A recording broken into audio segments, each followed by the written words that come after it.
The tagline on one of the posters for this particular film went something like this: he's crazy about her, she's crazy about him, and he's just crazy. And that poster was for Pretty in Pink.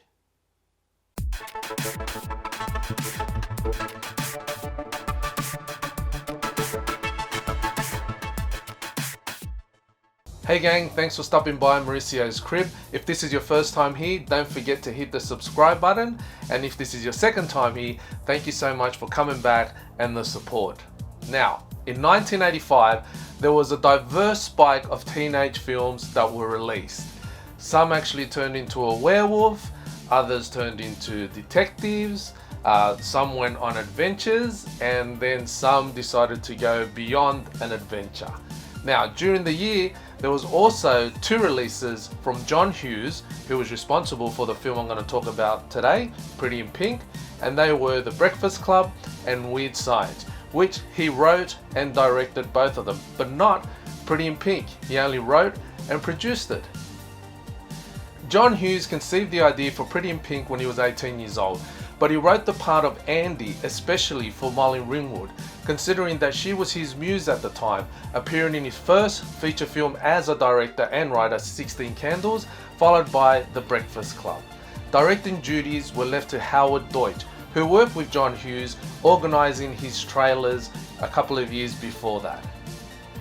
Even though the part was especially written for Molly Ringwood, Paramount Pictures, they had other ideas. They wanted to cast someone hotter. Yes, that's exactly what they said. Can you imagine if that happened today, the uproar that would occur? But that was the real reason. They actually wanted someone hotter, and they didn't think that Molly Ringwood could carry the film as the main star. So they actually offered the role to Jennifer Beals, who had success with Flashdance, and it was also for Paramount Pictures, and she had just finished filming The Bride with Sting. It was actually director Howard Deutsch that went in and battled for Molly Ringwood. He told the studio that the part was especially written for her and nobody else. John Hughes also backed up that claim, and considering that John Hughes had already found success with Universal Studios with his 3 previous films, Paramount Pictures went ahead and said yes to casting Molly Ringwood.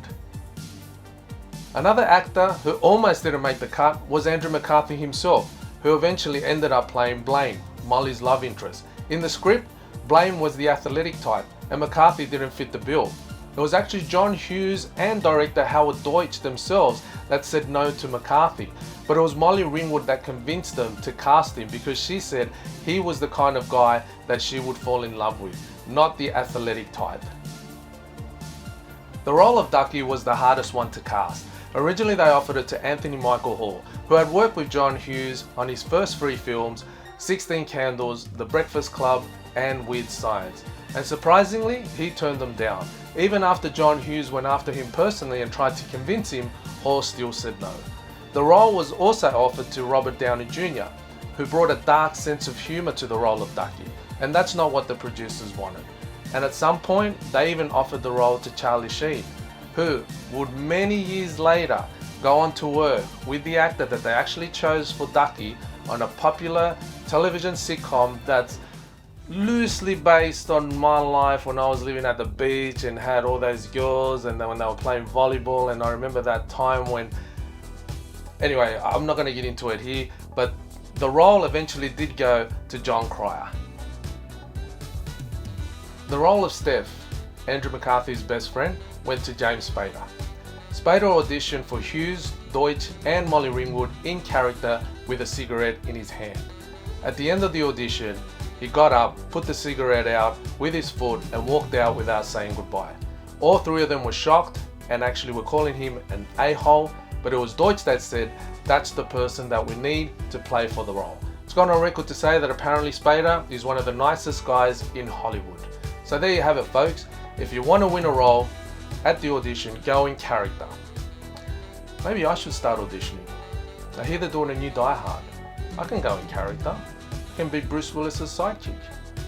I can call it Die Hard New Recruit. That's it, Die Hard New Recruit. Yeah, maybe I could do that. Okay, so I'm going to talk about the ending of the film. So if you haven't seen the movie, this is a spoiler alert. I repeat, a spoiler alert, where I'm going to give away the ending. So if you haven't seen the film, may I suggest that you turn off the channel and maybe, well, actually, you know what, don't turn off the channel. Just put me on mute and just admire me talking with no sound. Okay, so for the ones that don't have me on mute, you get to listen to me and still admire my face. For the ones that have got me on mute, just keep looking. Anyway, so the original ending had Ducky and Andy ending up together. Yes, that's how it was written, and it was actually shot. Just before movies are released, some studios, what they do is they hold a test screen. So they pluck people from the streets, maybe about 20, and they make them watch the film, and at the end of it, they give it a score out of 20, or a thumbs up or a thumbs down.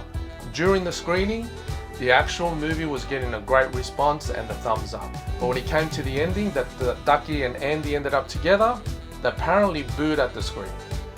Howard Deutsch, the director, had a problem because filming had finished 6 months ago. So they had to actually change the ending.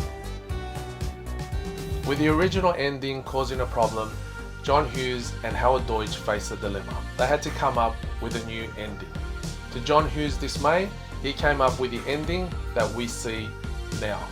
And to retaliate, John Hughes ended up writing Some Kind of Wonderful, which Howard Deutsch also directed a couple of years later. Watch that film because that has the ending that John Hughes originally wanted for Pretty in Pink, even though they're completely two different films. So, with production finishing 6 months before the test screenings, everyone had to come back and redo the scene.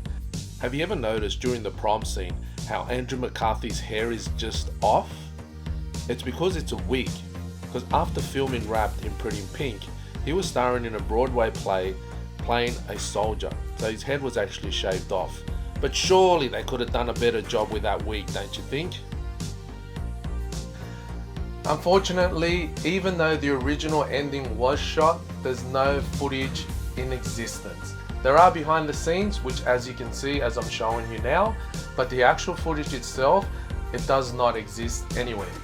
Pretty in Pink was recently released on Blu-ray, and we were all hoping that the original ending would be included. However, it wasn't, it was just the behind the scenes.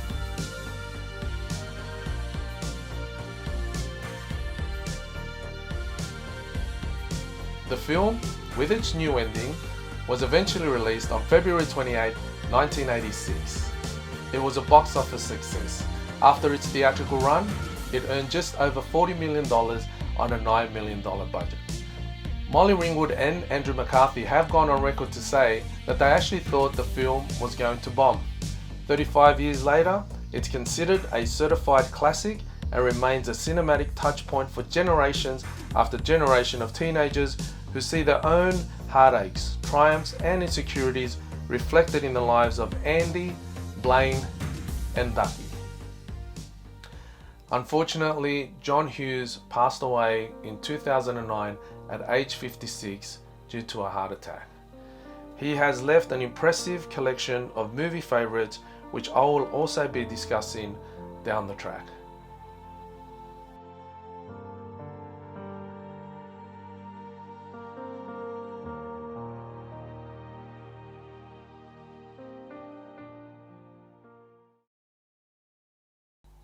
So there you have it, gang, another episode on an 80s movie.